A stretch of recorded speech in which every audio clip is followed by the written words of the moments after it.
Let's do it.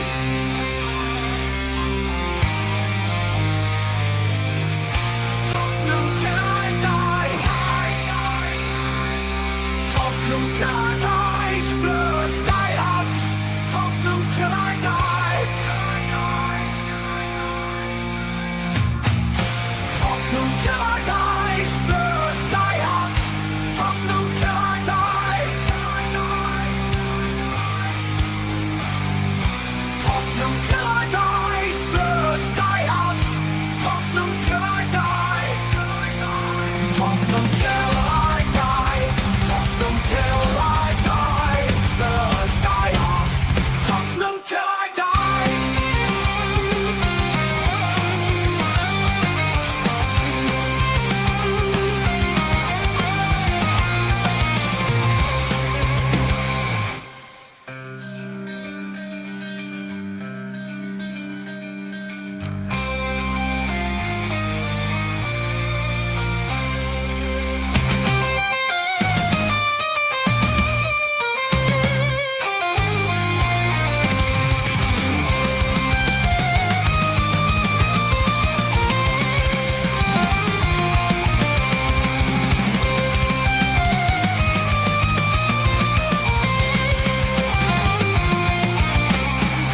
Tottenham till I die. Spurs, diehards, Tottenham till I die.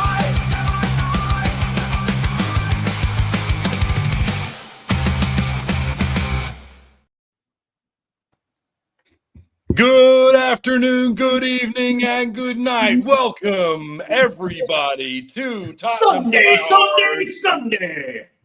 NASCAR. Get drunk, kiss your sister. Let's go.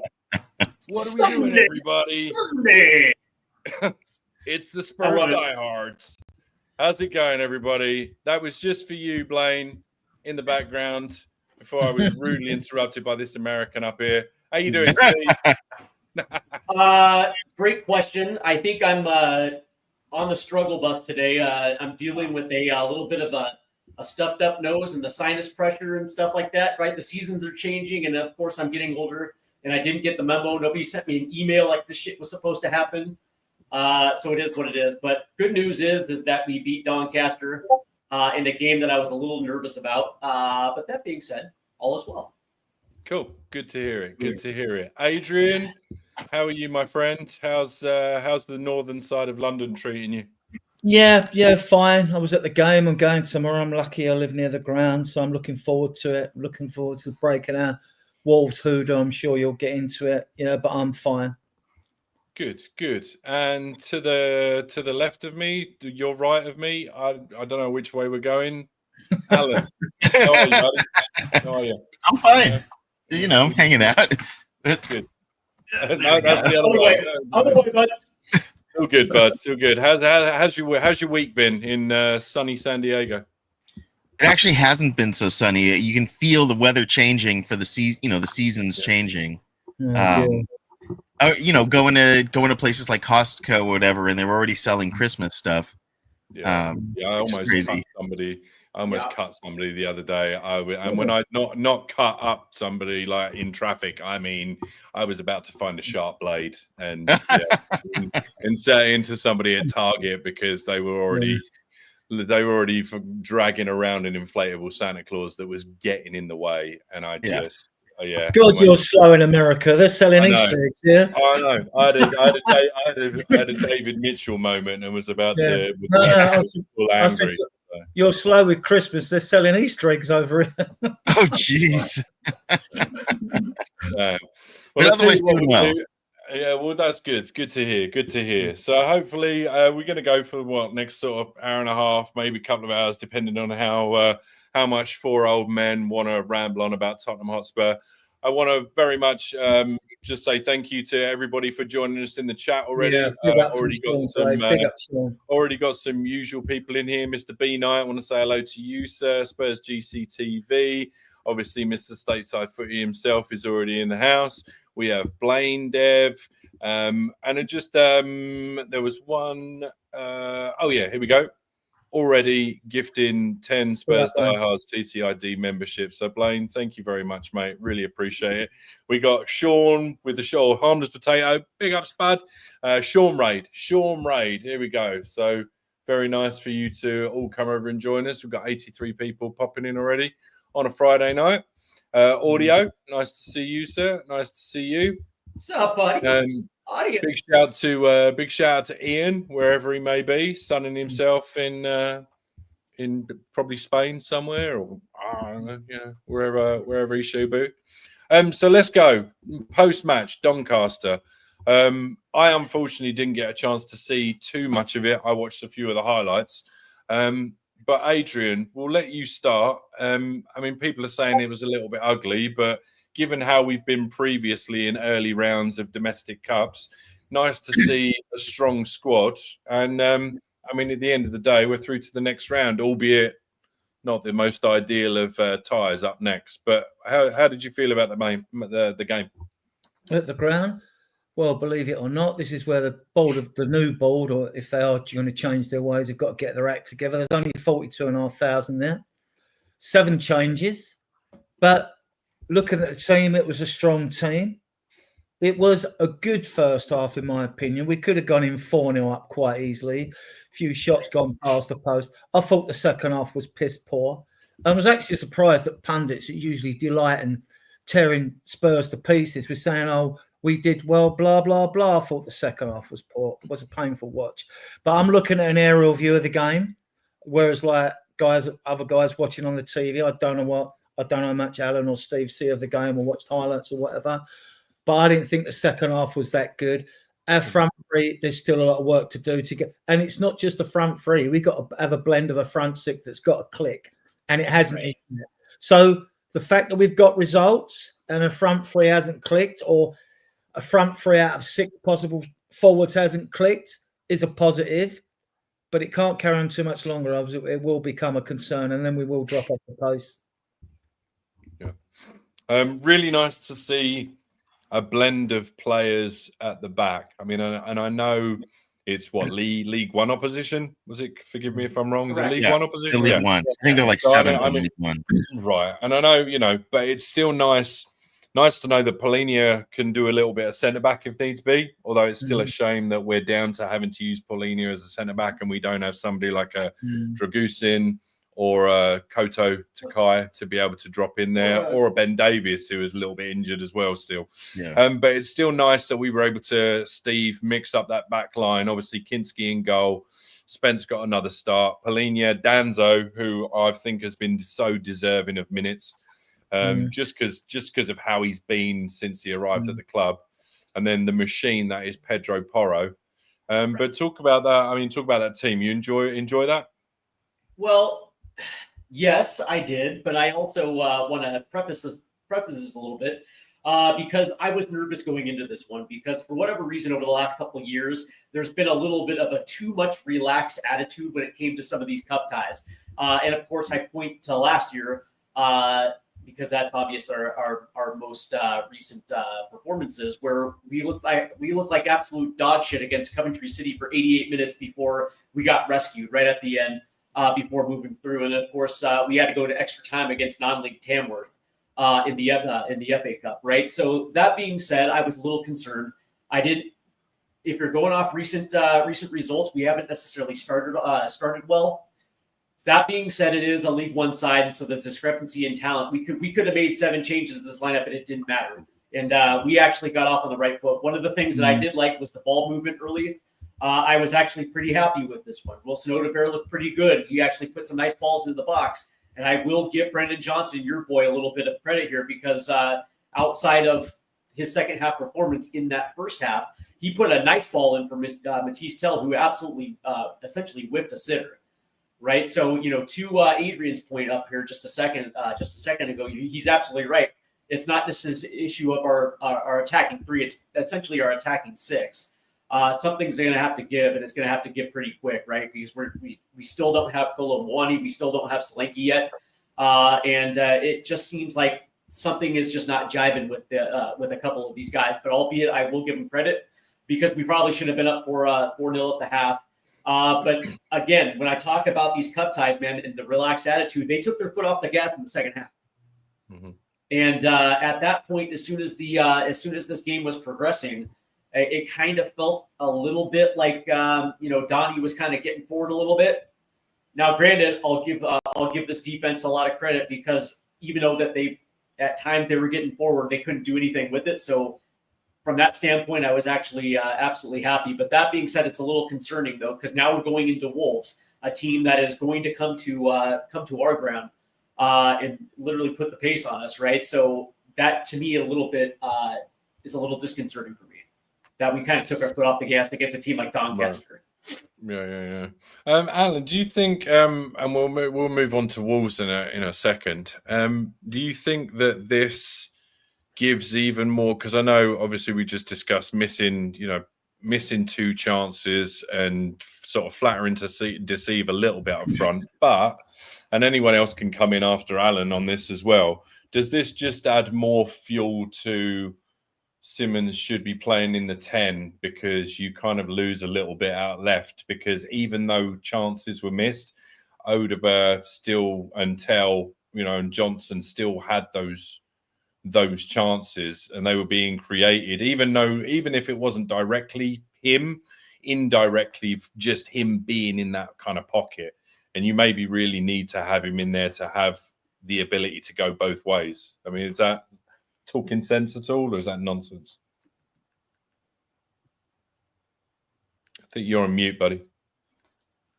I said yes. I'm sorry. It did, in fact, exemplify the need for him to be in the 10, or the creative force in the midfield.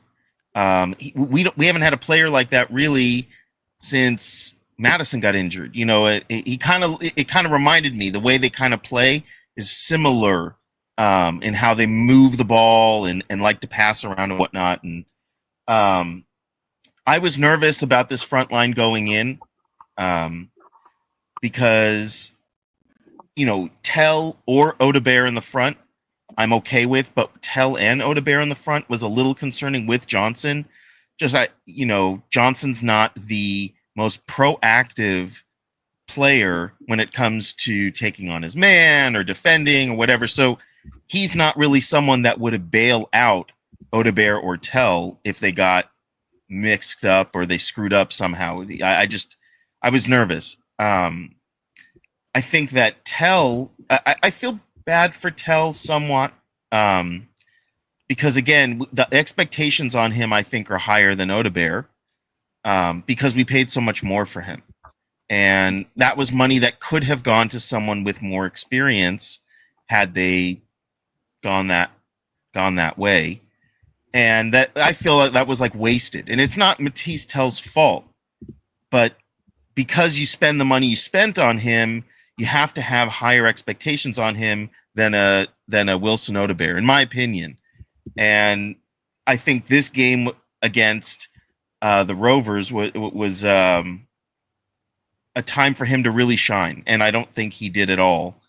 But unfortunately, that's not because of Xavi Simons or Johnson or even Odegaard. Odegaard, look, he scored on an own goal because it was well crossed and impossible to stop. But right behind that guy, had he not scored, Brendan Johnson was right there. So the ball was going to go into the net, in my opinion, regardless for that second goal.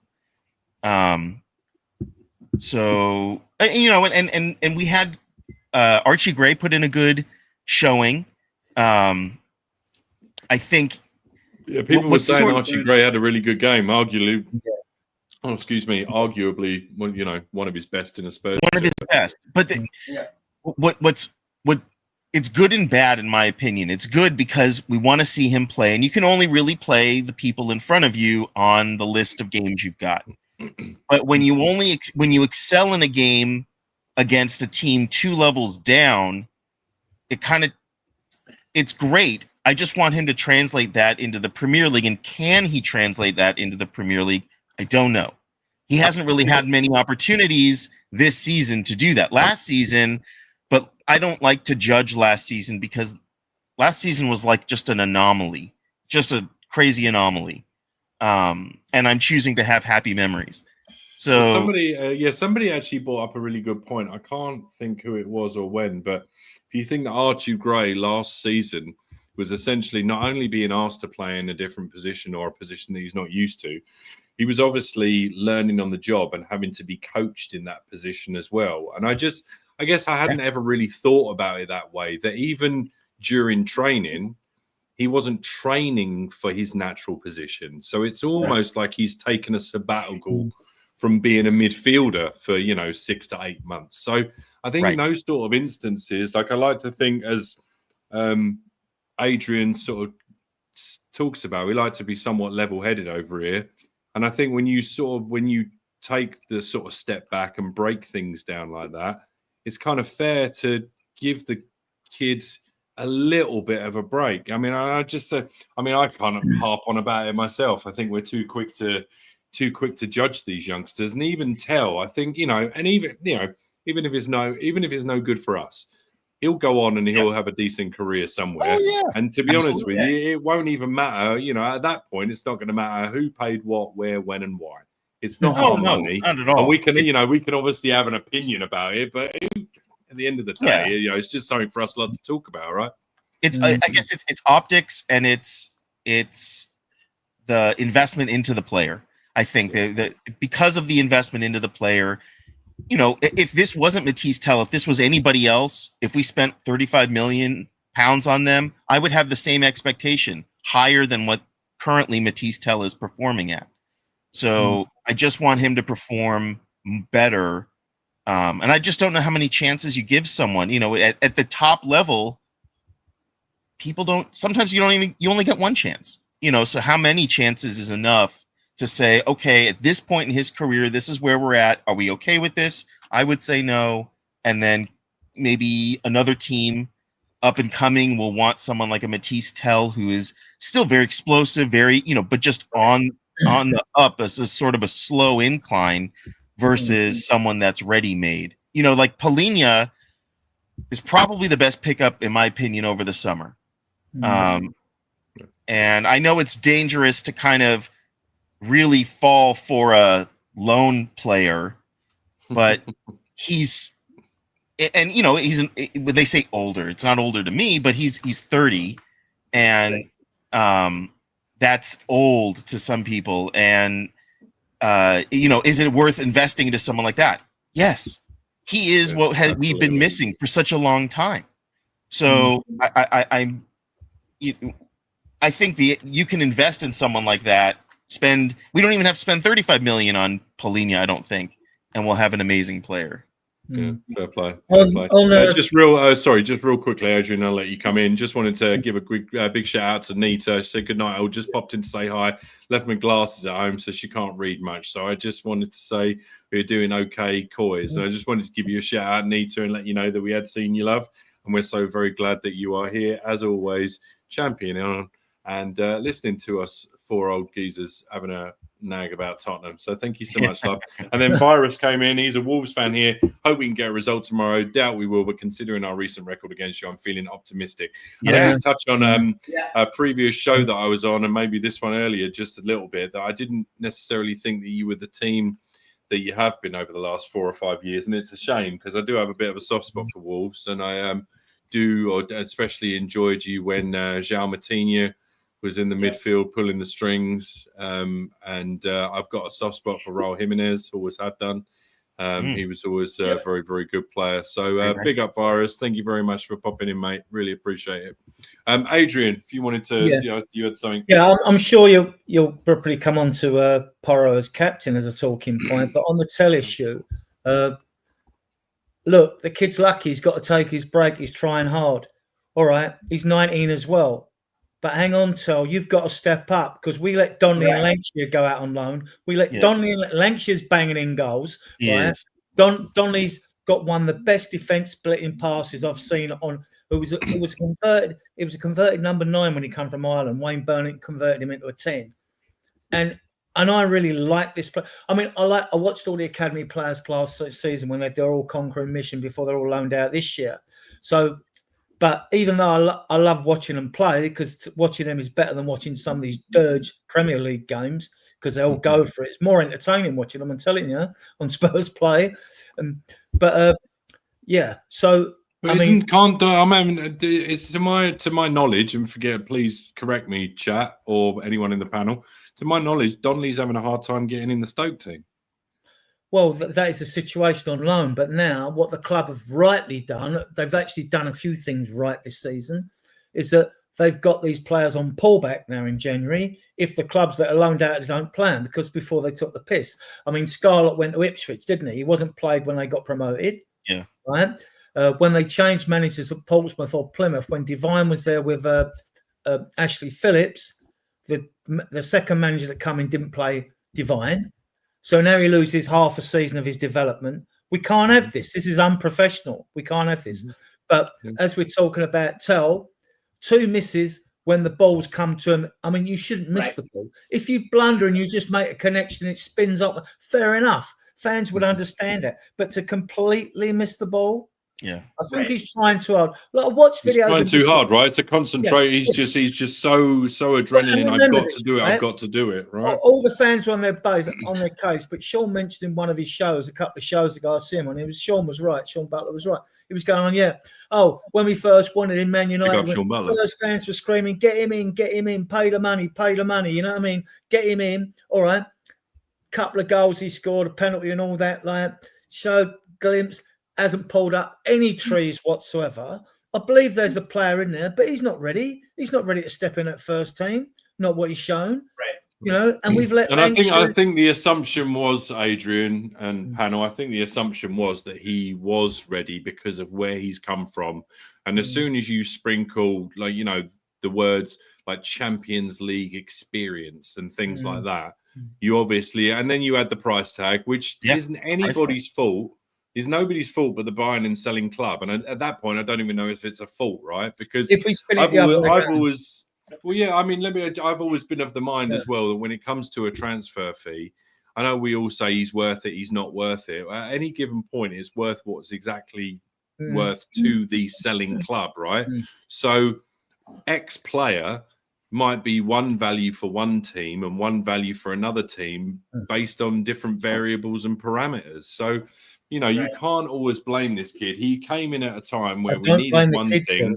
Right, yeah. We came in, he came in when we needed one thing, and he kind of had to subsidise, right? I don't blame the kid. What I find frustrating, right? We have failed much better in the transfer window, right? With players we've brought in over the last few seasons. We have done that. We're still a long way short from a proper squad. We're bringing in Tell in, right? We're bringing Tell in when we brought Richie in, right? Who needs to go to T-Foul because he's non-stick, right? We're bringing him in, right? And Richie, is it a miss? Solanke, 15 goals last season, 8 in the league. We don't know if he can do it again. So now we're hoping with our forward lines that they're going to do well. They're going to click this season. We didn't have to hope when we had Son and Kane. We knew before the season started they were going to do the business. Now, we haven't got a forward line that does the business. This is a worry. This is a deep worry. We need. Well, I tell you what is funny and ironic as well, though, Adrian, is the first 3 or 4 seasons when we did have Harry Kane and he did start hitting the ground running. The ironic thing was that a lot of people didn't think he was ever going to do it the next season. He was a one-hit wonder, a one-season wonder for about 6 or 7 seasons, right? Yeah. Steve, I saw you wanted. There's 2 things that I think are important. Adrian just hit on one, right? So when you're talking about Matisse Tell and his Bundesliga experience and his Champions League experience with Bayern Munich, look at the players that were around him in the matchday squad, right? Their quality is night and day better from the quality that we currently have. Now, granted, yes, we had a better window, but for the most part, when we brought him in with the expectation as high as they were, there was no way that he was ever going to live up to those expectations last season. That's the first thing. The other thing is also remember now that Thomas Frank has already left them off the Champions League squad, and I think that was telling. No pun right there, but I think it was telling that he already knows that he can't be trusted. And I think he highlighted it in his press conference by saying like that's his job, right? There's 3 or 4 guys that have unbelievably high ceilings, and he can see it. but right now, for whatever reason, certain things aren't clicking. And I would probably just assume that, it's most likely going to take time for a guy like Matisse Tell to actually get comfortable in that striker position. It's not going to be something that's going to happen right away. I mean, again, he's 19 years old, right? And he's playing in the Premier League. This is not something that's like for fans' expectations for him to hit the ground running. I think those expectations really just aren't fair. You know what I mean? It's probably going to take him 3 years. I would probably say. Yeah. Fair play. Fair play. Go on, Adrian. I was going to talk about, you were talking about Archie Gray. He's another one. Now, he is coming for a lot of unfair criticism, in my opinion. I am a big fan, so we like some players. It's subjective whether Spurs fans like a player or not. I mean, when you consider how many games Bergvall's played in midfield, and Gray's only played 3, I think, maybe more. And if he hasn't performed, it's when the team was crap last year, which was mostly last year because we finished 17th. And I look at that Brighton game, and I said to people, I've seen him play as a 10 before he was at this club. He played 30-odd games for Leeds at right back out of necessity, and he played in midfield and dominated the cup game against Chelsea. And you see some of that way he dominated the game in this game against, I know it's only Doncaster, right? But the hard running that kid did in that game, and the tackling, and he was hard to get off the ball as well. And his vision, right? And he showed more. Now, he didn't really let us down at left back or right back. Got bullied at centre back a bit away at Ipswich when 1-4-1 by Delap at the time. They switched, the centre back switched, right? But I'm telling you, in my opinion, I mean, I'm not always right about players. Football's made a fool of me more than enough times and will do again, right? This kid is a talent. And he might look a bit of an unsung hero playing he may end up as a defensive midfielder, but to me, he's a central midfielder that does it all. And I don't mean he's a jack of all trades, master of none. This kid's got vision, he's got pace, he's strong on the ball, he can pass, and he can make things happen. He even got down a right wing and balls and put crosses in as well. I mean, he's a very, very good player, and I've got no qualms about playing him against anyone out there, even PSG. But that's just my opinion. I thought against Brighton when they stuffed us last year with one Europa League, we got the deck chairs out and the cigars out already. And in the first half, he was very good against Brighton. I thought, now keep that up, Archie. Show the fans what you can do. And I was deliberately watching him actually during the game against Doncaster because I thought it's only Doncaster. You should be able to do it against these, and he did. You know, there's 4 players that really looked at was Polinia, I thought Bentancur, I thought Gray, and the other centre back Danso. I thought they were our 4 best players against Doncaster. And Danso, it's a shame with Danso because you're not worried actually now because you've got a first class centre back to bring in if anything goes wrong. You know what I mean? Anyway, back to you, Drew. No, well, I'm going to go through the sort of play-by-play real quick and sort of wrap it up because I know we sort of going back and forth with some players that are involved in this sort of thing anyway, and we've already touched on a couple of bits. So we already had the missed chance on 4 minutes, and then Lusanya heading wide on 12, and that could have been 1-1 already. And then Paulinho, of all people, getting the overhead goal. I mean, anyone who want to touch on the finesse finishing from my Portuguese number 6? It was fantastic. I thought it was a fantastic goal. Yeah. I thought opportunistic, right? It just fell perfectly for him. I mean, the goalie punched it out, and I was like, okay, he didn't do such a good clearance here. Let's what can we do? And lo and behold, he turned around and kicked the ball right above him, and I thought he was going to bicycle kick it, but it was pretty close. It takes awareness, though, to do that. I mean, you have to. I mean, to predict that a goalkeeper, be prepared for an error. To be prepared from an error from the goalkeeper, and then to come because it looked an easy goal, didn't it? Look like I went in, I want to stop it, but there's more to it than that. Much more. I mean, I think Pauline is a fantastic footballer. He's fantastic. He's fantastic. Just a great guy. Yeah. See the videos of him walking around with his little one and everything like that in the stadium and everything. It's really cute. And to be fair, I mean, and upon 17 minutes, I know we sort of give our wingers a little bit of a hard time, but to be fair, in this instance, although it went down as an own goal, Steve, I mean, Odegaard did a pretty good job of getting where he needed to go. I mean, beat a man, put a ball in and just end up ricocheting. But any other day, that could have been our number 9 slotting that in, and it's assist for the kid, and he starts gaining a little bit of confidence. But I thought he was somewhat sharp. What do you think, Steve? I think Odebear probably played one of his better matches of his young campaign. I think he did exactly what he had to do to let Thomas Frank know that he can be trusted week in and week out, especially in a position that is so absolutely needed right now with this attacking 3. But I thought, that whole sequence, as he was dribbling in and he was trying to figure out a way around the corner, then he just said, "Screw it, dude! I'm just going to take this opportunity." Beats his man 1v1 to the touchline and puts in what I consider just a beautiful ball. And I think Alan earlier scripted it actually quite perfectly when he said that had home dude not redirected into the net, Brendan Johnson was on the back post right there, so it was going in one way or another, right? So I guess that kind of shows you the quality. There's like a certain baseline skill set that he already has that should let everybody know that he can actually play the position, because he does some of those little things absolutely brilliantly, and especially on this one, that was a sharp ball in. So yeah. And then we had Kinski with a great stop, and I thought he did. I'm understanding he did pretty well between the sticks. He did. It was a very, very tough reaction. Quick reaction, I should say. And even still, it put it against the post. It didn't divert away. But very fast, very quick thinking. It was a little concerning, actually. Some of the defending was not, especially in the second half. Defending was kind of lackadaisical and poor. I thought Spence phoned it in the second half, and you could see it. You could definitely see some of the players were phoning it in, and that was a little disheartening because, I think the younger players expect that the more veteran players will step up in those games so that it gives them an opportunity to shine, and I just don't think we did that for them. But it was a great stop.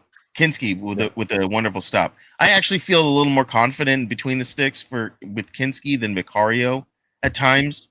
I kind of wish we could just mash them together if that was their superpower. Yeah, right, exactly. David Clark comes in, says hi from Leicester. Oh, look at Spurs fans. Paulinho can tackle. Oh, look, he can pass. Oh, look, he can run past opponents. Oh, look, he can score. Who would believe it? I think David alluding to the fact that, footballers should be able to do all of these things. Basics, just one thing, David. I before E, except after C, right? Unbelievable. Fair play. We'll just run through. Obviously, we got to halftime, 2-0 up. And I think at that point, nobody really expected Doncaster to make too much of a comeback. Had a little bit of a change on 61 minutes. Tell missed a little bit of a sitter again on 68, and unfortunately, in the right place, right time, bereft of confidence. And that just tells. I just think that tells. And I think we've had that pun a couple of times tonight. Yeah, I think that tells that Tell. I think it will come. I really do think it will come. We had a little side netting instead of the back netting, which was thankful. Udogie and Spence change again, and it's the obligatory fullback for a fullback of some description, right? Be it one or the other, it's always going to be that 3. Somebody's getting 70 minutes, somebody's getting 20, somebody's getting 60, somebody's getting 40, or but one of them is always going to have to unfortunately get 90. So we really need to figure that out, hopefully in January, if not the summer. And then I do want to highlight this. I saw a picture of LWB in the front of a car with Lucas Moura. And honestly, he looked like you could blow him over with a breeze.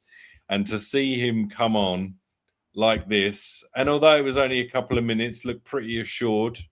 Adrian, is there anything specific you want to say about this kid? Because I know we always go on about it, but he looks a bit special, doesn't he? The little cameo, he didn't like some players come on, they like to be cautious, not give the ball away and all that. He was like positive when he came on for his little cameo, and like I thought it was okay. Last season again, he's come up from into the under 21s. He actually said in the press conference that like how faster and quick it was. And then in this game, I posted his interview after the game because I wanted to interview him. And again, he was saying how fast it was, balls whizzing around, right? But like he scored like goal in when they won the League Cup last season, and like he scored a hat trick in a recent game as well. He scored from the halfway line. This kid has got such good vision, right? And if you see him playing these under 21 games, the way he's so calm. I'll tell you, a player had real composure in front. I was like Bergkamp-esque, who was probably my favourite Arsenal player. I hate to mention them, but like in front of goal, he drew the goalkeeper in this cup final. He just drew him, just like shifted his weight to one side, went round and just rolled it in the net, a la Jimmy Greaves, right? And I just think this kid's. Do I think he's going to make the Spurs? Well, when he's wearing a shirt, he's in first team. Then I'll let you know. The same way I feel about all these good kids, because most of them won't have a future at Spurs. Unfortunately, that's the way it is. Yeah. But we'll keep buying these players in now as we've changed the wage structure and everything else with the academy, and we'll keep having good players. Like, all right, they've been bereft of good players now. They've took a bit of a pasting this year because they've let 8 of their squad go out on loan, like, you know. But this kid is, and the other kid I want to mention, Tynan Thompson, this left winger they brought in. First, you know, the first time you see a player and you look at him, you go, he got me like going like this. I thought, this kid's good. Where'd they get him from? You know, but again, will he make it? Who knows? I mean, but great to watch. I love Williams Barnett. I think he's a fantastic player at his age level, and just consider it, to come on a football pitch at 16 years of age. Yeah. All right, the game was won. Otherwise, he probably wouldn't have come on. Think what it does for him, you know, in front of, it's only 42,500, but he had all his family there and all that were there. So probably sort of whisper was, well, look, if we got this game wrapped up by half time, which we should have been like 4-0 up, then you're going to get some serious minutes. So he got late minutes when the game was won. But like, he is an exciting talent, like most of our academy products are, which you would expect at a big club. But you know, you love to see one of your own come through and make it, you know. Yeah. But you can look at the opposite way, like Steve alluded to earlier. Harry Kane had loans at Millwall, Norwich, Leicester, whatever it was, nothing out of it. Van der Vaart said this player's shit. You know, he actually said that, Raphael Van der Vaart. Yeah, and he was proved right, wasn't he? Fair play. Well, yeah, and then on 90 minutes, finally, nail in the coffin, even after huffing and puffing. Obviously, Bergvall with a great pass through to Johnson, ole. And actually quite a nice cheeky finish over the top. And to be fair, if he can add that, if he can make more of those runs and do those sort of defence splitting passes through to that sort of run, as opposed to being out on the touchline not doing too much, then I don't know. He's obviously got a spot in this team, I would think. But it's another one for him to, another stat. You can't knock it. He puts the ball in the back of the net. Yep. He's definitely stepped up, Bergvall, guys, isn't he? Yeah. Bergvall as well. Yeah. Well, again, I think part of that, he's such a bigger presence. Physically, he's more of an imposing presence now than he was last season. Mm-hmm. I think he's using his body to an advantage, and I think that's kind of there's a confidence in that I don't see in other players, like as David Clark is pointing out to, like Matisse Tell. Little question for you all: what's your take on Porro as captain? What do you read into it? I mean, only that Romero wasn't playing. I mean, who else? Bentancur. I mean, who else were you realistically in that lineup going to give it to? I think it's too soon for Danzo, too soon for Spence. There's an argument you could have given it to Palhinha. Simmons is too soon. Yeah. Bentancur probably should have given it to. Bentancur, I'm on the fence. You could have done, but then you're also maybe saying, hang on, dude, you know, you haven't signed a contract yet. Romero did. What we doing? Archie Gray, a little too young. Odegaard too young. Tell too young. Johnson, at a push. I just don't know Yeah, that there's I was anybody thinking else. more, I don't take much into like leadership groups. I mean, it's like a club within a club of players, as far as I'm concerned. But Yeah, I think it's. but I but don't know. like the press keep asking Frank about his leadership group, and I'm sort of like, well, why do you need one? Well, You know, apparently every team has one, right? Because I've asked that very but question, I believe. but Steve, why? what are your 'Cause thoughts on leadership groups? Are you big on them, or do you think they're a waste Not of at time? all. Not at all. Yeah. Because I think I think it invites complacency within the group. Because if you have 4 leaders, that means you actually don't have a leader at all. And these guys are not going to hold the rest of the group accountable, right? That's why you name a captain, you have a vice captain, and that's it. Yeah. And Is there an those argument guys, there? Is there an argument that it kind of segregates the dressing room as well? Do you Yeah, a not? little bit. Do you not find? Because I would think logically that group of players kind of sticks together, and then you've kind of everybody else. Yeah. You know what I mean? It's almost like high school lunchroom. right? my And argument that's- is though, my argument is that I don't know if you agree, is that we've seen it in the past where they go running to the chairman when things aren't going well, and that's Yeah. not right. You don't go behind the manager's back. You have it out with the manager. Didn't Eric Dyer Do you do know? that? Can I? Well, apparently, there was a story that Davies did it when Nuno was there, and I think Eric Dyer as well. But Yeah. I've got a slightly different take on that. In that, I think being as one or both of them was part of a leadership group that was there, I think they were asked to give their honest assessment of the situation in the dressing room. And I think my personal take, as I say, very much my personal take, I think that's been manipulated slightly to read they went to the chairman up in arms because of XYZ. I don't necessarily think that. I think if you're a professional and you're as well thought of as a Ben Davies, who has had the likes of Mourinho put him in his team, Pochettino put him in his team, Conte put him in his team, Thomas Frank waxed lyrical about him even though he's not been available. I don't know. It seems a little bit weird that they would just It's go like and do that. the modern type of captain. To me, it's mainly PR. All right, in the old days, Roberts could make a tackle and set the tone of the game. Don't try it with us, or you're going to get this, right?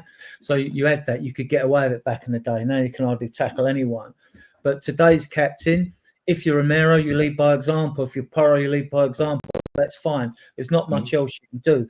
When you talk about motivating players, to me, if you're playing for my football club and you can't motivate yourself, get out of my club. Just get out of my club. I don't want you there. You know what I mean? So that's my opinion on that, right? But I like the idea of a captain, like a Virgil van Dijk. You don't necessarily need a vice captain and then another vice captain and then whoever else. You don't need like a leadership squad. But especially with the younger squad, I think having an experienced captain is good for them. So you give them kind of like a role model within the group, someone to look up to, someone to emulate, on and off the pitch. Because these kids, they're kids, a lot of them, and they don't know how to act outside of the field. They're learning how to. Now you've got a lot of money. What do you do with it? And how do you live? And what all of these questions, which plagues most sports stars. But it gives them someone to look up. Me too, Alan. Me too, on a daily basis. I know. I hate it's such a grind. The conundrums that I put myself into. But so I think someone like a Virgil van Dijk, and now I would say Palhinha, but Palhinha's on a loan, and until he's an actual Tottenham Hotspur player, I don't know that we should make him a captain or anything like that. That's something for someone that's, I think, on the team. But he would be really good because I think he comes on. He's slick. He's really good. He hit the ground running. He is someone that has Premier League experience in the past. He was at Fulham, wasn't he? Yeah. Yeah. He made the most tackles in the 24 season. He still makes the most tackles than anybody else without giving away free kicks. Mm-hmm. Yeah, he's someone to emulate, more even than I think Romero. Yeah, for sure. Warren J in the chat says, question, if we would have been awarded a penalty versus Donny or we get one versus Wolves, who takes it? I think they'd give it to Tell again to boost his confidence. But I don't know. Maybe they wouldn't. Oof. Richie Well, would against probably want Wolves. Richie would want to take it, wouldn't he? Yeah, Yes. against Richarlison would want Wolves. to take it. Yeah, against Wolves, I don't think Tell's playing, so it's either going to be Kudus or Richie. You could But have Tell Xavi was take it. captain. Or Tell Xavi, was yeah. captain. He might insist I'm taking it and Yeah. send the keeper in the net with the ball. Yeah, my 2 cents. I think if it had been against Doncaster, I think there's every chance potentially Xavi Simons would have said, "Hang on, I'm taking this," because Yeah. I think he's just itching to step up as a leader. I think you can already tell in the sort of cameos that he's played that he just wants to take the game by the scruff of the neck. He was absolutely going nuts the other day when we were conceding goals against Brighton. On the bench, I saw him a couple of times just going, and the fact that he wanted to, get on and make a difference. Yeah, Xavi all day long. Big up Iceman. Which is nice. It feels good. He says Xavi all day as well. It's nice to have some reassurance. So thank you very much. not just me. As far as just general game management, I mean, again, I think it's sort of we've touched on it, but you think obviously and let me ask you this, guys. Did you? Because again, I only saw bits and pieces because you only ever really see bits and pieces when it's highlights, and there wasn't many of those. Was it really that horrible and disjointed of a watch? Did you sit and watch 90 minutes, Steve, or was it? Yeah. Did you see bits? Yeah. And Alan, I saw- you're nodding your head. Yeah. I'll go at Steve and then you can come in, Alan. Was it really that ugly of a watch? Or does it depend on the kind of? Did it depend on the kind of football that you like? Or was it just? Well, so the first half was something that I've been banging the drum for all season. The team to start quick, to be on the front foot, and essentially put the team to the sword before halftime, right? But that being said, I would have liked to see that extended to the hour mark, maybe a little bit past. But it just seemed like when they came out of the dressing room, they had just said, hey, you know what? We got the 2-goal lead. I think we're good. Not enough oranges. Not enough oranges to go around at halftime. Yeah. Come on, boys. Not enough oranges. What are we doing here? Come on. Yeah, I mean, it was just a different game in the second half. Again, it was a little disconcerting, just considering that the intensity at which they were trying to get forward in the first half. It just seemed like I don't want to accuse anybody of not trying. That's not what I'm trying to convey here. But it didn't look like they were trying as hard in the second half as they were in the first half. Oh, we were. That's on both sides of the bar. That's on both we sides. We were sloppy with the ball again, and we've seen it before. And I'm sure Frank will work on it. He's done well so far. He's done very well, actually. A lot better than most people expected. All them clean sheets. We only conceded 3 goals. Yep. So perhaps we're being a bit harsh, but we're also being realistic and practical in our critique. Yeah. So we're still only in single digits as far as competitive games under this manager, right? So I still have to take a step back and think, because honestly, as everyone knows, being Spurs fans, a week can feel like a month in this place. So it does just feel like he's been there longer than he has. It the European Europa League final feels like far longer ago than 3 months. Yeah. So and the stats, I mean, obviously, as I say, it's Doncaster in the Carabao Cup. What did we really expect? My frustration is not getting a nice easy home fixture in the next round and having to go away bloody Newcastle. That sucks. Anyone want to touch on how much that sucks? Well, look, I mean, it's like anything. It's like the Champions League or anything. We don't know what sort of form we're going to be in. It's after the international break, right? We've got 3 games to play. We've got Wolves, Bodo. Bodo. I know it's Wolves and Bodo. I've got the list here anyway in one banner, that all our next fixtures. And another one, haven't we? And Leeds away. That's it. Yeah, Leeds away before.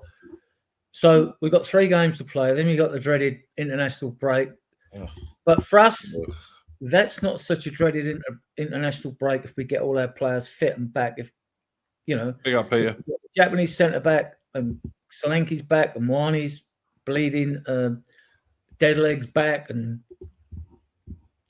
like Madison will be coming. Not Madison. Kulu's coming. He'll be close. He'll be back in November, I reckon, but he might not be fit to sort of play. Maybe late November, but it's all good news. If So coming back in November is great, but let's say, like, for real, he's really probably not. I mean, apologies, Steve. I know, but Kulu's probably not going to be back until maybe January. Really? No, well, no, I'll be back before. Yeah, I know. That's why I was apologising. But Stevie's going to drop out. He's still not feeling 100%. I appreciate you taking the time to come on here in the first place, mate. Feel better, I guess depending on how you feel, you got much coming up, or just going to play it by ear? Yeah, well, tomorrow I have the Hotspur watch along, and I'm potentially going to jump on the Irish Hotspur, depending on how I feel. So that's still kind of up in the air. But yeah. Cool. All right, big up, mate. Well, yeah, get to feeling better. Get your head down. Have a good one. Thanks for coming on, Steve. Yeah. Take it easy. Yeah. Yeah, I mean, what do we think? Look, I don't worry. Look, wait until we get close to the game. You look at the fixture. It was under any circumstance, it's going to be tough playing away at Newcastle. We haven't done well with it recently. No, right? It's going to be tough, but we don't know what sort of form they're going to be in, or what form we're going to be in. It's going to be a tough game, no matter who's in form or not. It's a cup game. It's one off. So traditionally we are a decent cup side. You wouldn't have thought it recently in League Cup games when we played weakened teams. But now we made 7 changes and we didn't look so weak with that 7. All right, it was only Doncaster. So how we would have performed against another team with 7 changes, who knows? Right. But I guess we're in a situation, right? It's one of those things. Yeah. Well, I was going to say, it's one of those things where if it had been a different team, you might not have gotten the 7 changes. And that's just that's the organics of it, right? That's just how it works. And we need to see, because I don't believe Frank's the sort of manager. Give the old cliche, managers come out, it's one game at a time. I think Frank's a more deeper thinker than that. I think we got another thinker like Pochettino, and I think like Frank has already got his eyes on. If he's got his eyes on Wolves, he's also thinking, team, and then we got to go away to Bodo. Yeah, it won't be easy. Easy. And then we got an away game at Leeds, and we haven't won a pre-international break game for quite a while. Every time we beat Man City away, we lose the next game. It seems to be every time we get a result at home, we then lose the game before the international break. So, but I'm more confident that will change this time around. Yeah. I think Darren says he just doesn't think Kulu's going to make the team. Is going to be sold in the summer. There's a little hot take for the evening. Wow. And then David Clark saying no problem at Newcastle. They have no Isaac or Wisser fully fit, so I see us winning there 3-1. I very much hope so. Well, on the Kulu thing, go ahead. No, you go. I was just going to talk about Newcastle. All I'd say to that on the Kulu thing, Frank said he can't wait to get Kulu back in the team. So I don't think that's happening. Go on now. I'm really excited to see Kulu with his. Will it be a bionic leg or knee or I don't know what he's got going on at this point. Where do I tell you what? This is really. Where do you think he's going to play in? The right wing. Yeah, he's going to be. Well, he's going to be there to help the Kudus. If you've got Simmons and if Maddison does come back fit, which everyone's doubting, well, I get the doubts because of the injury, and he does seem to pick up an injury each season, no matter who he's playing for. If Maddison come back fit, it's going to be Simmons and Maddison for that spot. Kulu will be the third choice. So you think the right wing's going to be Kudusevsky? Kudusevsky, yes. You've already done it. Nice. There we go. Got to get that on because you can't play Kudus can't play every game. They all say, we're short on left wing. But what about right wing? If they can if they can guarantee me a decent split of minutes, I would get a Kudus. I'd get a Kudusevsky shirt. And I'd get like 20-21 on it, which was both their numbers, or maybe just like 41. No, I wouldn't get 41. Drew, mate, if you want to guarantee, buy a toaster. There we go. Yeah, exactly. It's only two things guaranteed in life: death and taxes, isn't it? And burnt toast. I was just going to say that with the Newcastle thing. I don't know, Drew. What do you call them? The lads down the lane or whatever. They're playing tomorrow. Newcastle plays them tomorrow. I'm curious to see that lot. We talking about that lot? Well, they're playing Newcastle tomorrow at St. James Park. So I'm curious. Yeah. But even still, it's always good. And I'm sure Thomas Frank will most likely be watching just to get some idea of if they wind up beating Newcastle, how they did it. You know, just like what we did against Manchester City. We kind of showed them, you know, everybody else, this is how you beat Man City. Yeah, the blueprint. Yeah, the blueprint. But yeah, So we got Wolves coming up. Are they at home to the Woolwich Wanderers or away to them? The Woolwich Wanderers. There we go. It's away. It's at St. James Park. That's St. James's. Well, we shall see. He might go there just looking to draw like he normally does. So, he won the game because he drew at home to Man City. Yeah. There we go. We're going to go out there and win 0-0, boys. Brilliant. All right then. Well, enough of that lot. Let's Before we go on, let's talk about us and promote the channel. I want to ask Drew. Drew was rubbing shoulders with Ledley King last week. He hasn't even mentioned it yet. Yes. You got to see pictures. I'm surprised he even talks to us now, to be honest with you. And Jermaine Defoe. Nice. Name dropping now, name dropping as well. Who else? You know. And then on the actual day when they had the KC live, I was a couple of feet away, if that, from Mr. Tim Howard, the American goalkeeping legend. And I got to tell you, boys, I got to tell you guys, honestly, ladies and gentlemen in the chat, I'm somewhat of very much a novice when it comes to fragrances, but I do quite like niche colognes. And I tell you what, this guy smelt like $1 million. Like, honestly, his cologne must have been $500-$600 for the bottle. I'm telling you, it was no Genevieve from wherever it was. You know, it wasn't some cheap. It wasn't cheap crap. It wasn't cheap crap. I tell you that. The dude smelled like $1 million, and he looks not far off it either. So, yeah, but I was close enough to smell and touch that one. I refrained. Alan Shearer was there, which was quite nice. Good to see him. Kevin Phillips brushed my shoulder with. He's quite a short lad. I know I don't want to do him a disservice, but he's quite small. I was surprised at how small he was, like Aaron Lennon size small. But you know, he's a legend. He knew where the back of the net was. He really did. So yeah, but no, it was a lot of fun, man. It was a lot of fun. Did they speak to you, Drew? Did they say like "get out of my way" or something like that? No? Absolutely, a couple of times. You can't come through. You can't come through. Move. Who are you? Who are you? Yeah, that was another one. Move again. Move. Another one that I liked. Another one that I really liked. This is your last chance. I don't know what that. We won't see you again. Right. Don't know what that means. The one thing I will say for all my loyal American listeners and watchers, Rebecca Lowe, she is as beautiful in real life as she is on the camera. She's just absolutely. She kept on turning around and waving to the crowd and batting her eyelashes, and everybody in front of her. She could have gone like that, and it just would have been a Mexican wave of. Would you use her shit for toothpaste then, or what? Oh my gosh, Jesus Christ! I've never been so disgusted by something. I would eat corn out of her poo, Adrian. Let's face it.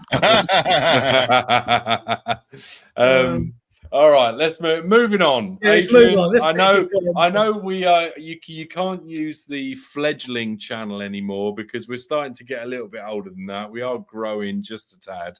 But if you want to plug our various bits and pieces for a couple minutes. Yeah, guys. I mean, we've got 100 of you viewing us on various platforms, which is great. And big thanks to Shawnee and the Spurs Talk Show. Get over there and subscribe to Shaw. Big up. And we are growing. We've got about 1,500 now. We're doing okay. We have got a Facebook channel, which people don't seem to want to come on here or join us, of about 14,500 members. We've got a page with about 300. We've got XCOM.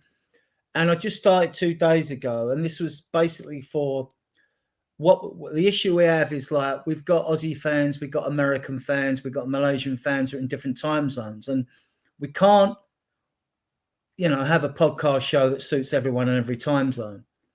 So what I thought I'd do is, because I've always had a server or a gaming server anyway, and I'm in about 4 different groups on the gaming server, I thought I'd start one for fans of not only Spurs but for any other football club, as long as they're mature and sensible. So I've started a Discord server channel for Spurs fans and guest fans of other clubs. Now, the advantage of that for us is because, unlike using WhatsApp or text message platforms, is that you can come on the Discord server and you can use voice chat, you can text, you can use voice chat, and you can go on camera as well. And the advantage of that is during the daytime, when we can't put podcasts out to suit every time zone, it means that if people are on, they work all hours these days, like, so if people are on midday, you can then chat to people that are in Malaya, you can chat to people in Australia, you can chat to people in America, or at time zones that suit them as well. So that's the whole idea of doing that. I've put the link up in a banner, actually, which people can come. I mean, is it coming up? Nope. Why won't it come up, banner? It came up. Let's see if it will come up now. That was hilarious. Right, The here we only way are, is right? up, mate. Just This like is the Yaz. Spurs. The only way is up. The same admins will run this channel and maybe a few mods, but Spurs Died City, Discord server, text chat, voice chat voice. on camera if you choose. And the link's there, right? So you can come to the channel. Obviously, it's moderated. So if we do get, hopefully, not any like wrong uns come in. If not, we'll just boot them anyway. But I mean, like, Fucking wrong uns. all Any fucking are welcome. scousers. All are welcome. And Scousers also, in there. because also we've had an issue, although we get a lot of people to come on our shows and guests that are on WhatsApp, with the Discord, if you're in there and we're on voice chat, we can talk to you. I mean, you can just go to this link. We don't need your name or your telephone number or not. We can do that through the Discord, which is much easier and safer for you and us, right? So we've started that. We've got about 20. I've only been doing it a day and we've got about 20, which is good. And I'm sure it will grow exponentially. I hope it does. And we'll have some good chats with people in different times. Mature, sensible, or stupid. The only thing we won't tolerate is nasty, horrible things of that nature. If you're a bellend, you'll be chucked out as quickly as you were asked. It's the usual. Apart rules, from that, happy days. Do you know what I mean? The usual rules are there, like no abusive behaviour, obviously no sexism, no racism, no politics. Greatest way to destroy any group. As Darren Keegan would allude to here, from one of the greatest tunes of our generation. If your name's not Dan, you're not coming in. Not tonight. not tonight. You know what I mean? You know what I mean, mate? You know what I mean? And with that, I mean, like, thank you for your comments. Thank you for your questions. Get any questions in the chat that you'd like to get in there. And if you haven't subscribed to our channel, the 100 of you that are viewing us on various platforms, the little red subscribe button's down in the bottom right corner. We do memberships as well, $1.99 a month. If you want to take a membership up, we appreciate it. It helps the channel. It helps you bring you even more content. With me thanking everyone apart from God and his mum and dad. Back to you, Drew. There we go. See, I was getting to be a catchphrase, that, Adrian. I'm telling you. I know. Alan, we've got you for another 10 minutes or so before you have Mi Familia things to do. Mi Familia. Yeah. Preview Wolves a little bit for us. We did sort of briefly touch on it earlier on. Is it going to be? We're at home, obviously. It is a slightly later kickoff, as people have mentioned earlier in Sean Butler's show, in which case it does give people the opportunity to get on the sauce a little bit, as it were. So you would think, hopefully, a little bit of a raucous atmosphere, potentially. Well, it's going to be a tough game, too. It's not going to be Dr. Tottenham, is it, though? They're bottom of the league. They can't score for toffee, really. At the bottom of the league. We've graduated past being Dr. Tottenham, I hope. We haven't beaten Wolves since, I have it here, August 20th of 22. That's a long time to not beat a team. Are you for real? Are you for real right now? We beat them 1-0. In any capacity. In any capacity. We lost to them 1-0. How long ago was the Vertonghen winner? That was Mourinho, wasn't it? Was that Mourinho? That was away, wasn't it? Yeah. Last minute, wasn't it? The header. The last time we beat them was in 22. It was a Kane goal under Conte.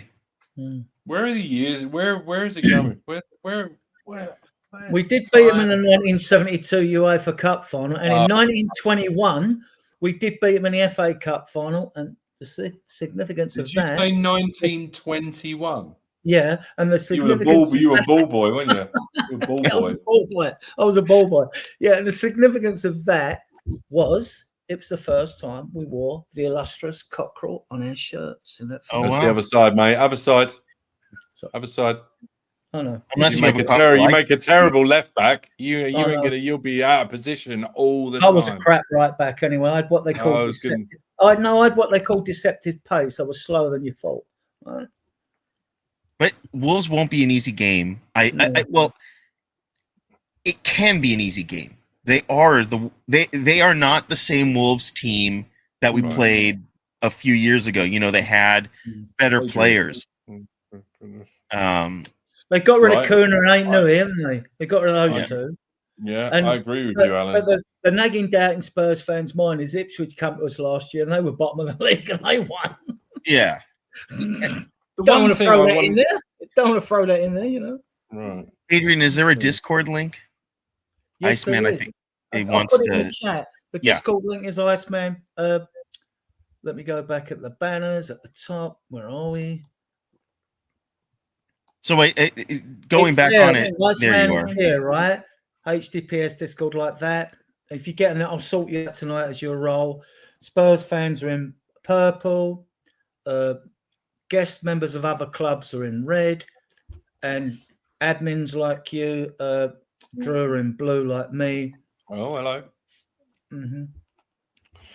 One thing I do want to bring up, just because Go on, I've never heard this mentioned before, and I don't know if it's, I don't really know if it's relevant, just because of. Right. Well, let me get my words out. So West Brom, people always complain about going to West Brom because of, is it altitude? There's an issue. It's higher than some other places. Is that right or no? No. I think Mansfield's the highest ground. I'm not sure. I always thought, what was the problem with us going to West Brom? I always thought there was something to do with. I mean, maybe not. All right, well, we'll scratch that then. Anybody answers on a postcard. If I was onto saying, let me know. If I'm talking waffle, out my backside, then also That's allowed though. It's Friday. keep Move on. it to yourself. Yeah. Keep it to Yeah. yourself. Actually, not interested in what you've Yeah. got to say about my mistakes. Only ever interested in praise. Thanks very much. So, Alan, I don't know if you got to run off now. If you want to, any last thoughts, any score predictions for tomorrow, anything you want to plug for the future? Sure. So, okay, with regard to Wolves, I'm concerned based on how we played in the second half against Doncaster. It is a little concerning that they were willing to switch off. So I'd never seen them do that under Frank. And you know, the switch off was real and it was bad. And it allowed Doncaster to come back into the game. We were dominating like 2/3 of the possession at the halftime, but I think we only wound up with like 55%, which is crazy. You know, they didn't need to have so much of the position. I guess we could have given it to them, but we could have played better. We could have done more with what we had. So I just don't want to take for granted the fact that Wolves are 20th into the game because we'll lose. We've seen it last season. We've seen what our Dr. Tottenham making rounds, and I just don't want to see that again. And I hope that we don't see that again, because if we do see that again, it makes it difficult to be taken seriously as a club. Like with Manchester United, I don't think we'll ever live down that they lost to Grimsby, and that's going to be something that was going to follow them forever. So I just don't want to be the team that loses like that and is Dr. Tottenham to the low end of the spectrum of the leaderboard here. Right. I will come out with. I've been doing these shorts after games. I'm doing reactions to the games afterwards, so I'll be doing another one of that for against Wolves. Nice. Yeah, I hope my goal scoring for tomorrow, I think it's just going to be a 1-0 win for Tottenham. All right, cool. Nice one, Alan. All right, mate. Well, we'll catch up with you again next week. Wonderful to have. Enjoy. Great to Have see a good you guys. one. Yeah, man. Take care. We'll see you Thanks for soon. coming on. Thanks for See you, coming on. bud. Bye. And Darren Keegan, I think it's Keegan or Keegan. He says, yes, the Hawthorns are the highest ground in the UK. And the reason I brought it up, just to be a bit nerdy, is because I've always sort of heard in the past people will say because of the height, it's rougher for the away team going there. And the Wolves place is only about 10 miles difference. And I know we are playing at home this weekend, but I just thought from previous, if we've been having trouble going there and putting on a performance, I don't know whether it's maybe because of the same thing. Because as I say, their grounds are only 10 miles apart. So I don't know if altitude plays a part at the Hawthorns, why wouldn't it play a part at Molineux? But yeah, I don't know whether that's why maybe we 10 miles it can be. Terrain can change a lot over 10 miles. Right, I mean, exactly. Yeah. Yeah, it's an interesting fact when you get a high altitude ground. Yeah, Perhaps right. we need to do high altitude training before we go there. If we draw. All right. King Huddle brings up a good point. Says, don't think a draw will suffice. Natives will get restless. Do you think? I mean, regardless of what we've been spouting lyrical and saying that Frank needs time, he's going to need patience. None of us are ever really going to be that patient, are we, Adrian? I think, yeah, but it's hard. I mean, when you get these little runs, like we seem to be the bogey team to West Ham, Man City, and Everton. Everyone's West Ham bogey team, mate. You also have to look at the fact that, like, well, hang about. When we played these Wolves teams in the past, you go back and look at the team. And one thing you know about Frank's team is there's more work ethic, isn't there, in the team? A lot more work ethic. So you'd think I'd take us to get past Wolves. We're home. If you can't beat teams at home, you know what I mean? Like then you are in a sorry state. And I think we'll get across. It might be a 2-0, but then again, Wolves are down. I mean, their confidence will be low. They're not going to come toe to toe with us, I wouldn't imagine. I mean, they'll do what most teams do. Every time they get a free kick or if they get the odd corner, they're going to throw everyone forward up and they get something of a set piece. But we should beat them 2-3-0. I think we should beat them. Keep another clean sheet, in my opinion. I think this time we'll turn them over. I mean, they're down in their luck, and I don't think the confidence is there in this Wolves team. I don't think they've got any confidence, to be honest. It seems weird, especially after they gave their homeboy, the new manager, a high altitude contract. Yeah, I know, right? I thought the high altitude would mean that the air would be thinner, so that's got to be one hell of a breeze to be able to blow that ball. Not only altitude. Hang on, here we go. Look, what's this? That's actually 100 for not like playing in South America. Very true. Very true. Those Ecuadorian games, they can be testing for everybody. Well, I'll tell you what are you expecting in terms of predicted lineup, Adrian? Did you have Vicario any surprises, or you think it's all going to be straightforward? Yeah, Vicario come back for sure. Vicario comes back. Well, I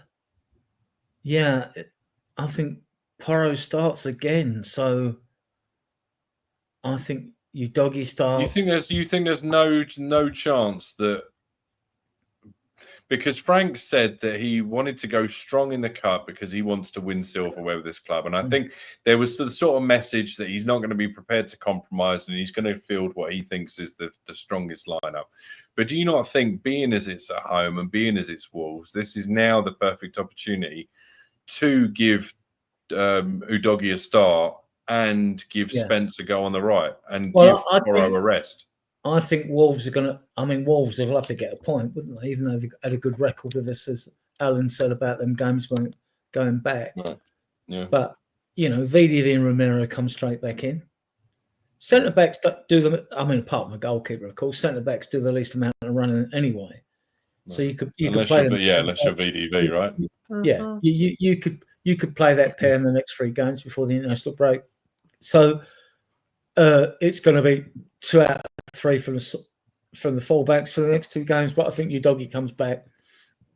I think he just gives you that aggressive on the left. When he's on song, he didn't have the greatest of seasons last year, but I just think he's a phenomenal player on the left. I know fans would like to see Spence there. Spence, they're both going to get more than enough games anyway, so it's not an issue, right?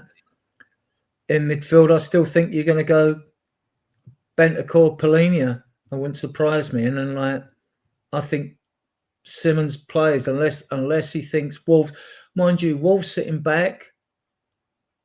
Yeah, I mean, it could be either Bentancur, Polinia, and Bergvall could come in because he didn't play the full game. And with Simmons, we could go a bit more attack-minded. We are at home. Play one of Bentancur, Polinia with Bergvall and Simmons. And I would give Odegaard, look, he's the only natural left winger we've really got, right? He didn't do too badly against it was only Doncaster, right? But he needs that run of games. So let's have a look. Bergvall. Yeah, King Huddle's saying Vicario, then Udogie, VDV, Romero, Porro, Polinia, Bergvall, Simmons, Odegaard, Ritchie, and Kudus. Yeah, he's going Polinia instead of Bentancur. Mm-hmm. Yeah. I mean, he may even rest Polinia for. Did Polinia and Bentancur both get 90 during the week, or is it just Bentancur? I think didn't. Who come off of the subs? I'll put the subs up. I forget at the moment, actually. Oh, yeah. I can see one of them playing, either Polinia or Bentancur, and going with Bergvall and Simmons is a good call, King Huddle. Odegaard, Ritchie, and Kudus. I can see that. Again. Odegaard, Ritchie, and Kudus. Johnson on the bench. Yeah. Tell you what was interesting though, which we've all been going on about. They both had 90 based on your. So. Tell you what was interesting though, and which got a lot of fans talking. You probably picked up as well, Drew. You don't miss much. Johnson through the middle, scoring the goal. Did all right. As I was going to say, if he can run that channel, if he can start doing that regularly and consistently, we should have enough players in the midfield that we can play that ball, can break that line. He's got the pace to do it. I've seen him burn Gvardiol. He's a good finisher, Johnson. I mean, really is. If when we were talking about Tell earlier, it was interesting because if Johnson hadn't got his goals that he got last season, he'd have every man and his dog on this planet at his throat, wouldn't he? But he scores goals. You can't knock him. He scores goals. Right. And to be honest with you, it's like some really, really tidy finishes. But I think the problem is, Adrian, the problem has never been that. I mean, the thing that baffles me, the one argument I completely understand is that he doesn't do enough besides that. And I get that. And I can see, especially early on, it looked like he had sandwich bags for lungs, like he couldn't keep up. But my problem with the argument is that people, it's the type of goals that he scores. I'm like, come on, man. The guy, like, a goal's a goal. I'll take it off my left nut if I have to. If it ricochets off an arsehole, I don't mind. He doesn't give us enough on the wing, though, does he? This is the point. This is why we want him through the middle. Odegaard would give you more. He'd give you more than Tell on the wing, right? He's a natural winger. I mean, I think Odegaard is going to be. He's not fully developed by a long shot, but I think give the kid his due. He's brave. He will try and take the player on. I remember Potts saying, take a risk in the final third. Take a risk. This is the problem with nowadays football is like it's low risk football. No one wants their stats and the evaluation to look good on paper at the end of a game. They're frightened, to take risks in the final third, where all the Mavericks used to have in the game years ago.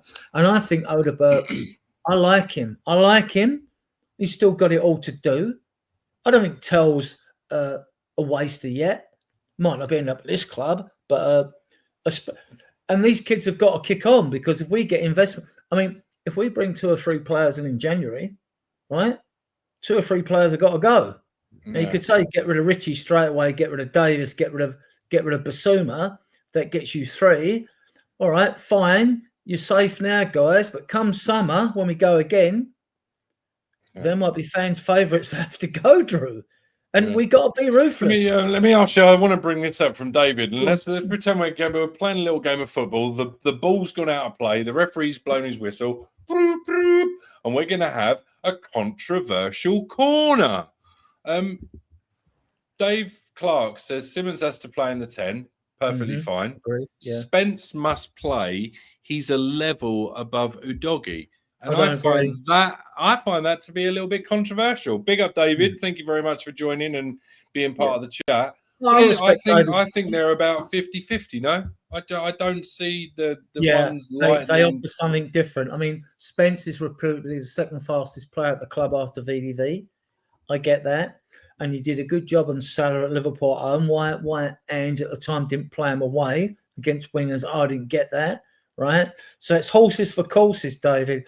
But if you want a tank going down the left, right, I'm on the Udogie train. Right, horses for courses. And Spence is a right back. Right, when he's played on the left, he's usually played against the inverted winger. So if you took them two players, the inverted winger Spence, and you put them on the right, that would be a normal situation. And he picks up more bookings as well. Right, he picks up a few as well. Don't get me wrong. I like him when he's in ball possession in tight situations. Because like Romero, when he's caught on the bite on the touchline, he's not like a sort of player who go, I'll kick it in the touch and we'll get the ball back from a throw in or something like that. He will try to keep and hold the ball like Romero does and try and like wiggle through, and he does it sometimes and it looks great. Look, they're both good players. They both offer the squad something different. It's down to Ange and the opposition who he decides to play. And Udogie's not slow. Did you say it's up to Ange? How many times are you going to slip up? Sorry, Frank. Exactly that, right? Bang, bang, bang. Or I'll do the old eat-or, a donkey ears above my head. Eat-or. Right. Pelters in the chat for Adrian, please. Pelters in the chat. Sling them at me. I'm used to it, though. Yeah, so they offer something different. If you're comparing players, that's fine. If you're comparing them saying you want to get rid of one or the other, no, I want them both. I want to keep both, right? So, and Spence can play. Spence is a right back, and because it's a bit like not seeing Gray playing midfield. Oh, Gray, what's he off? He ain't no good. Get rid of him. What do you get in the other team? I don't care if our players get in other teams or not. I only care if they get in play in my team and play well in my team. I don't care. I mean, I know that probably half our team wouldn't get in a PSG team, but that's not even a valid argument. It's not a valid argument. You have to look at your players. Can they do a job for you? Are they a squad player? Stop thinking at 11, first 11, because we are beyond that now. We are better than a first 11 now. We have players that make us more than the first 11. Now, fans can debate whether we're a first 13, 15, 18 or whatever, but we are beyond the first 11 now. We are in fullbacks, right? So and all these comparisons, like comparing, it's usually like, comparing apples with oranges when you try and compare two players, But there are players I'd like to see gone. I'd like to see Richie gone. I'd like to see Basuma gone. Davis has been a great servant. I think he'd be gone in the summer. We have to make room for fresh players to come in, upgrades to come in. Yeah. And I think that'll happen. Might not necessarily happen in January, which is a difficult market. Might get one or two in. Most we've got in January, I think, is two. Before, when we got like a Bentancur and a Kulu in. And then Frank will have the issue of like, well, if they're foreign players and Decky's back, right? And then he's got the problem that who goes in the Champions League squad for the second part of that. I mean, we will qualify. There's not a question about that. Who he picks for that squad. Then we get this, and like January's going to be interesting. See if Enoch put their money where their mouth is, right? 90 mil, I say 100 mil, but 90 mil probably because that Aussie bank loan company, what they are, they're probably getting 5 mil interest or 10 mil. You never know if if these takeover rumors are to be believed. You might have the war chest. It's not happening in January. It's not happening in October. But listen, Enoch know They know the value of this club, the estimated revenue streams of this football club, depending on who you blame. And I was talking to Sean, I said, oh, we've got an estimated worldwide fan base of 34 million. It's a gold mine to tap into. All I'd say to you, like in the chat now, go and tap into Google, the estimated Spurs fan base, and don't laugh, right? It's 34 million, Drew. It's 34 million, 280 million. I mean, you could have and I haven't sourced, double sourced, treble sourced because it's not an important issue in my head. But if it was near anywhere above 34 million, I think it's fantastic. But I mean, like, or at 30 more million, which Sean found out to believe. I don't doubt him for, questioning the credibility of that. But I'm just thinking, like, and they were talking. I was going for all these other sources, non-football related, and they're saying, yeah, well, if this happened and that happened, ifs, buts, and maybes, then this club could be worth 10 or 15 bill in like 10 years' time or something. No, I'm not a money man. I'm not Sean. I'm not going to get in the ring with him, finances or Connor or especially not Kieran Maguire or Stefan Bolson as well, whatever. They know more about this than me. I sort of take an interest in it, but I'm not governed by finance. I'm 99.9% governed by Spurs and football. So, what do you think? We're just going to wrap. We've almost an hour and a half. I just want to finish on this. Warren J came in with the question. Says, "Do you ever expect to see Biss in the Tottenham shirt again? If he was fit, he might have got minutes this week." Yeah, no. You think at this point he would just be blocking Archie Gray's development at this point, potentially? Well, look, he's had 3 years to do what? Oh, I'm going to show Spurs what I am. He said something. Hang about. The other season when we needed you, you got 3 suspensions in one season. You had a simulation dive at Luton when Decky got us out, held the game up after VDV got his goal, right? You've done nothing but let us football. How many square balls has he played across midfield that have been intercepted, right? The ball is given away. The amount of passes he's given away sometimes, you would think the ball was square. yeah. I mean, he's a very talented footballer. Go and play him in a 4-5-1, stick him in the midfield. That'd probably do well. But it's funny, right? He's one of those players you could see him move on and actually end up just doing quite. He's either going to fall off a cliff. He's either going to fall off a cliff like Undom Bellend, or he's going to hit the ground running again. Yeah, but then what you got to compare with, like, when we needed people to step up last year, right? Sarr stepped up, always steps up in big games, gets you out of big games. Bergveld stepped up towards the end of the season. All right, Gray only had a couple of guys. So, and they're youngsters, and you, Basama, are supposed to be setting an example. You've got no consistency. You've got loads of skill. You turn up late for training, which is a bad example for that can really set the rotting. Because players think, well, he didn't turn up late for training. Why am I fucking turning up? You know what I mean? Sorry for the French, right? We do French, German, and Spanish. He's a bad apple. Get him out. If you haven't got the right attitude, this is the one thing we should do with the due diligence on players. We didn't do it on Ndombele, right? It's not a question of how skillful a player is. All fans go, yeah, get him in, he's brilliant. But if he's trouble and going to accept the rest of the squad or be one of these demanding players like Mbappe was and things like that, I mean, we'd all love Mbappe at the club, but not if you're going to cause such disruption. You're going to upset the whole team in the apple cart. Yeah. I mean, I never liked it, actually, even when Messi and all that. Oh, the manager or the coaches, they go at Messi when he's talking about this, that, and the other, about how to pick a team and all this. No, that should never happen. You're the manager. You pick the team. You live and die on your sword by your results, right? You don't let an individual player, even if he's world-class, dictate to you.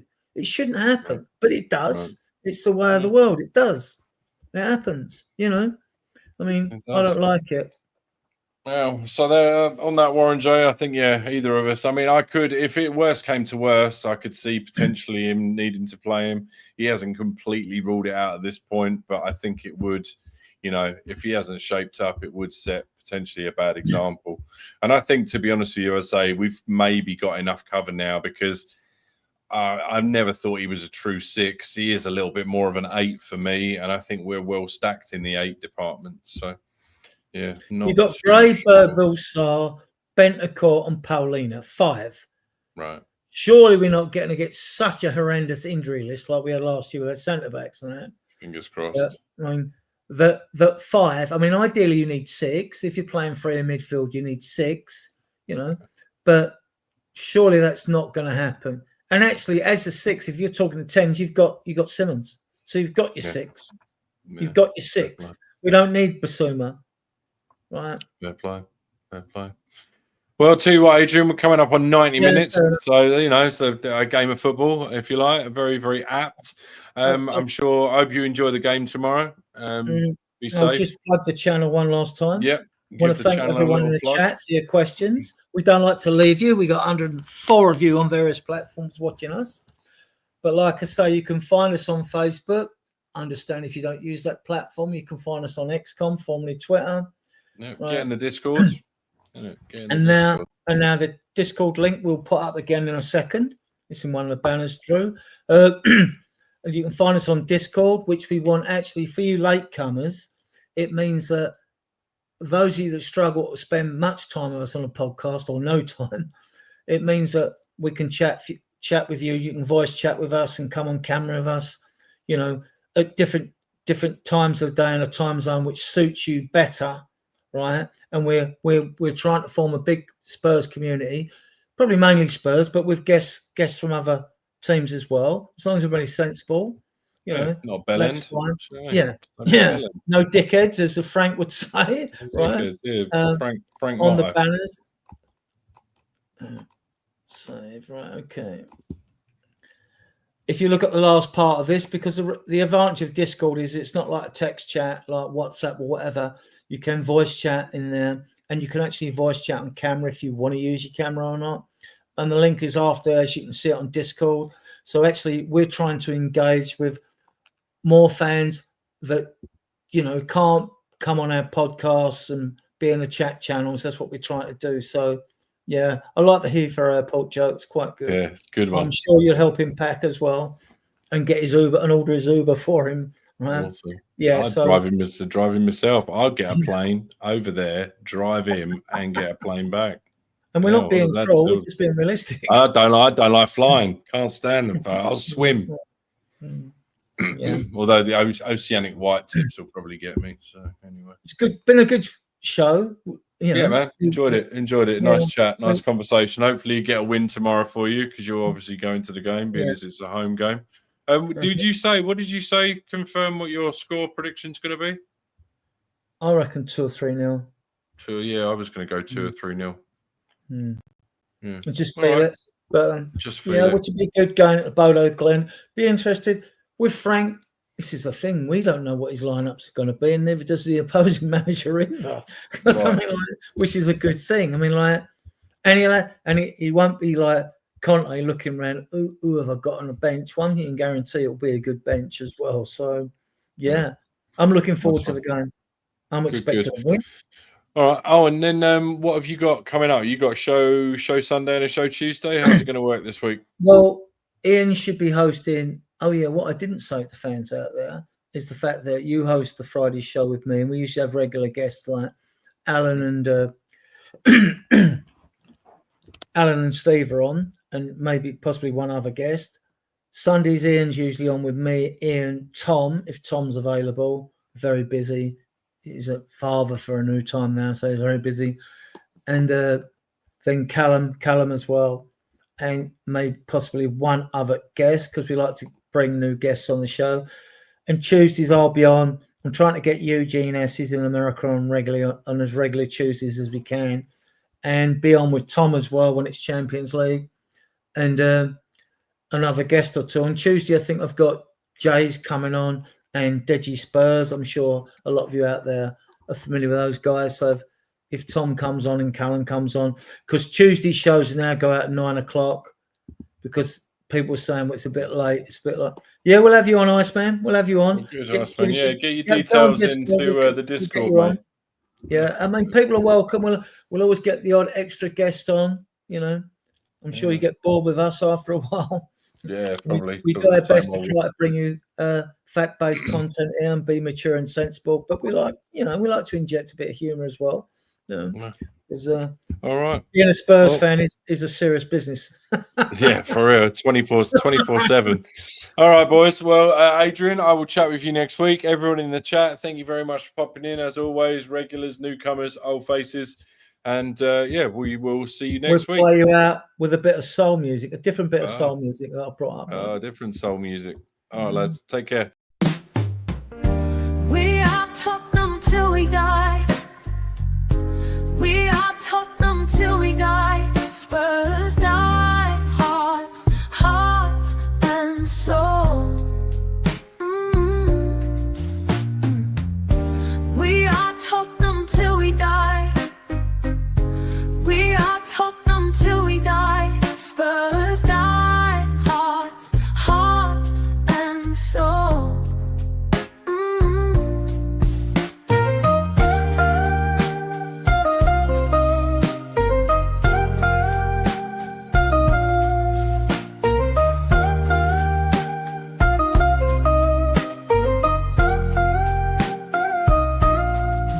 We are Tottenham till we die. We are Tottenham till we die. Spurs die, hearts, heart and soul. Lily white and navy blue.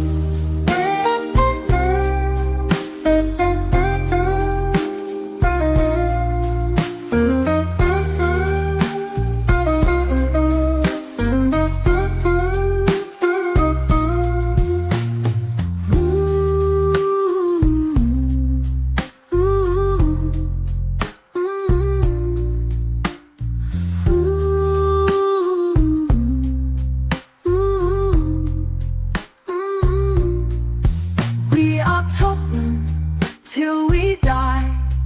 We are Tottenham till we die.